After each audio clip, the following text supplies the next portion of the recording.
রবীন্দ্রা দানবীর, এই রবীন্দ্রা দানবীরকে উল্টো করে লেখেন রবীন্দ্রা দানবীরই হবে। 4 সের চা, মানে চা যে আমরা খাই 4 সের চা, এটাকে উল্টো করেন 4 সের চাই হবে।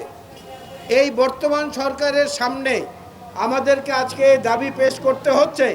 এর অর্থ হচ্ছে এরা যাই বলে যাই করে সব কিছুই উল্টো দিক থেকে বিচার করলে একই রকম হয়।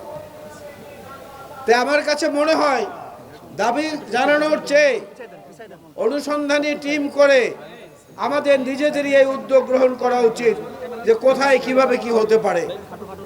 নির্যাতিত নিপীড়িত যে সমস্ত বঞ্চিত কর্মকর্তারা আইনশৃঙ্খলা বাহিনীর দীর্ঘ 15 বছর ধরে যন্ত্রণায় ছিলেন, এখন কিছুটা ভালো অবস্থায় আছেন, তারা আমাদেরকে এই কাজে সহায়তা করেন।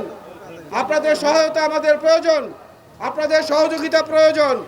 ঘরে যখন ইলিয়াস আলীর স্ত্রী ফেরে কিংবা তার সন্তান সন্ততিরা ফেরে, তখন তাদের যে মানসিক অবস্থা সেইটা পৃথিবীর অন্য কেউ বুঝবে না, এমনকি আমরাও না।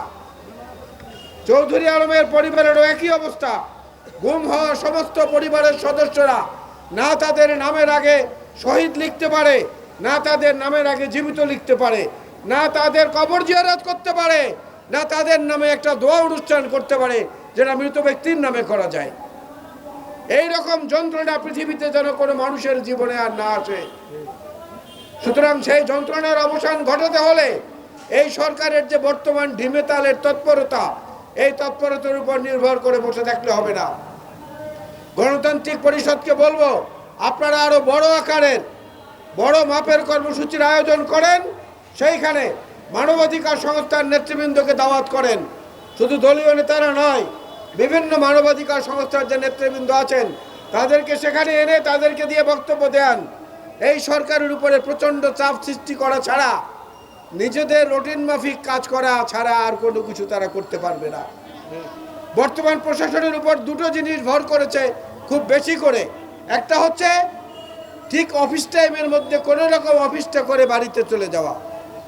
আর একটা জিনিস হচ্ছে কোনো ফাইল যদি সামনে আসে সে ফাইলটাকে বিলম্ব করে করে করে করে কোনো রকম নিজে ওইখান থেকে সরে গিয়ে আরেকজনের ঘাড়ে চাপিয়ে দেওয়া।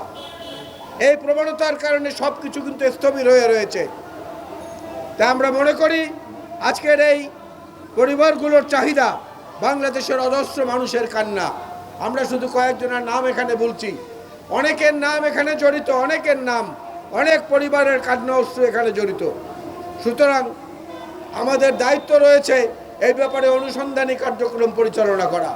আমি গণতান্ত্রিক পরিষদকে আজকের এই অনুষ্ঠানের জন্য ধন্যবাদ দেব এবং তাদেরকে বলবো ভবিষ্যতে আরও বড় কর্মসূচির আয়োজন করেন, যেটার মধ্যে সমস্ত মানবাধিকার কর্মীদেরকে আপনারা আমন্ত্রণ জানাবেন।